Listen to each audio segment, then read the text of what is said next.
How's everybody doing? DommyGun here with another sports betting talk video. Today we're going to cover following people and should you and who do you follow.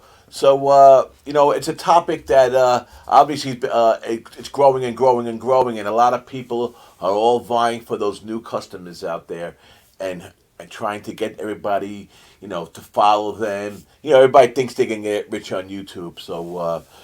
They're all vying for those views and those people following subs. The whole deal. So it's a big market. A lot of it is marketing. Do you know the difference? Who do you follow? Why do you follow them? That's what we're going to talk about. So first of all, the whole who do you follow? What are you looking for when you're following somebody? Are you looking for just some chat about with people that have the same interest as you, guys that are into say the same sport? We'll take MLB's for now since it's the season for it. It's late August now as I'm doing this video. Um, you know, are you following them? And just because, like I said, you got you like talking about the games. You go back and forth about different picks and sides, and go over so this team is better with lefties. This team is better on the road. All that kind of stuff. Is that what you're looking for in a follow? Just camaraderie and help you help you with your picks, and so to speak, or are you looking to follow somebody because you're looking for their picks? And that's really what I think most people are looking for. Everybody's trying to get the easy way out, and everybody's trying to look for the quick thing. Like if they're doing the work, putting out the plays, why should I? Well, are you sure they're putting out that work, or is this a marketing thing? Are you going for like I talked about in the buying and selling picks video? Are you looking for someone that's just they keep on giving you short records on this and that the last 7 days, last 10 days, things like that? Are you looking at the pre-phase that all of a sudden is is also a sports gambler, and you're like, whoa, the whole package. But do you know that they're a sports a gambler? Do you? I mean, some you could tell are. I'm not trying to say that certain people can't be or aren't sports bettors, but there's a lot of marketing out there, and there's a lot of people reading teleprompters and scripts from what others told them. They wouldn't know what a -120 is or a under 6.5 is if they got hit in the head with it. So, and that's the brutal truth of it. I know you probably don't want to think of it. And there's some big names out there, like again, like I talked about in the buying picks video. A lot of big names out there that you'd be surprised that aren't. Again, they're not putting their money down, and they're just doing the follow thing because all you people are numbers. You're not. That's not people. It's numbers. The more numbers add into the more things and more different revenue streams, which is fine. But if that's your whole theory, and that's the whole reason why you're doing it, they could hurt a lot of people with following them because, listen, this is a tough game that we're in. Especially if you're a guy who bets every day, if you're a girl who bets every day or even a few times a week. This is not this is a tricky little game and really not for the faint of heart. So you could get in deep real quick. You could be following somebody you think is so great, and when they after a 30-day stretch, they're not at all. So be careful about that. But should you follow anybody? Of course you should. There's definitely proven people now that have been around doing this whole Twitter, YouTube, Facebook thing, now the IG and the TikTok. But at least for a bunch of years now, it's been going strong. I noticed it 6, 7 years ago. It's going on longer than that. But the last 6, 7 years, then really last 5 years, it's really blew up for sure.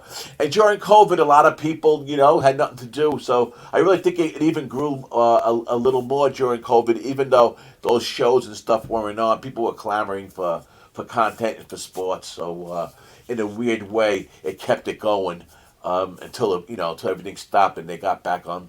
But yes, you should follow people. But listen, research. It's very easy to find out how long they've been on. Very easy to see who they follow and talk to those people. Just because it says that DommyGun Ricci follows so and so, that doesn't mean I still follow them. I could have, there's some people I might have followed, a couple of years ago, and that aren't even, on Twitter anymore. And same with my followers. You know, whatever number of followers I have, I'm sure some of them aren't even on Twitter anymore. So sometimes you got to take that number with a grain of salt too. But listen, following people, following the right cappers can be very detrimental, and well, following the wrong captains can be very detrimental, but following the right captains can be just the opposite. It could be very rewarding. It could be a good way for you to learn, especially the newer guys. It's a very good way to learn. You could pick the brains of different captains. You can just the way I did it when I was starting out, especially following different people and reading different shows and stuff on YouTube. It wasn't so much the picks that they were given, because a lot of times I got my picks made, and most of them bet, and some of them maybe I'm just lingering to see if I hear any information about that game.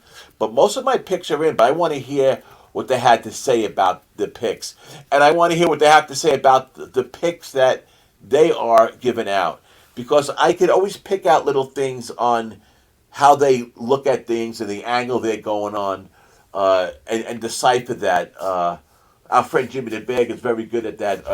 Reading his chat every day, he could pick out some guys, which is amazing because there's 200 people scrolling down, writing stuff left and right. People like me just breaking chops and adding stuff that has nothing to do with anything. But I'm sorry, Jim.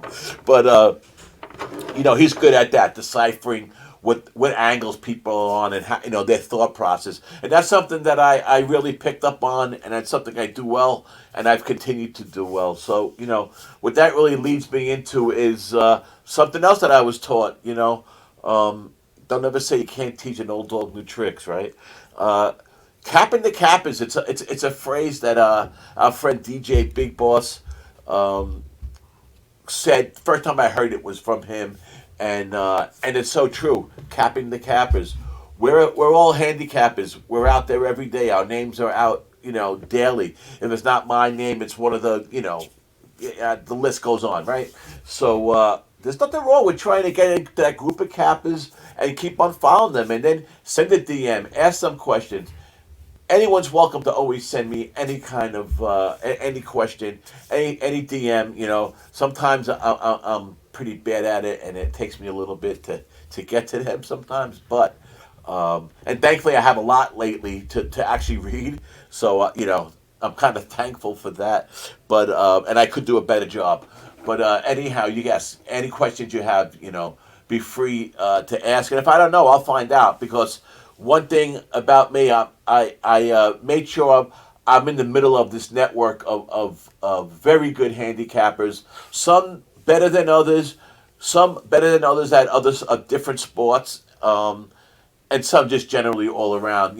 Some of us have that grasp of just handicapping because we've been doing it so long. But there's a lot of young guns, a lot of young minds coming up with different processes and different theories. Like, again, that's helped me along. So capping the cappers is a real thing, and it's something that with some thought and some help, you could do too.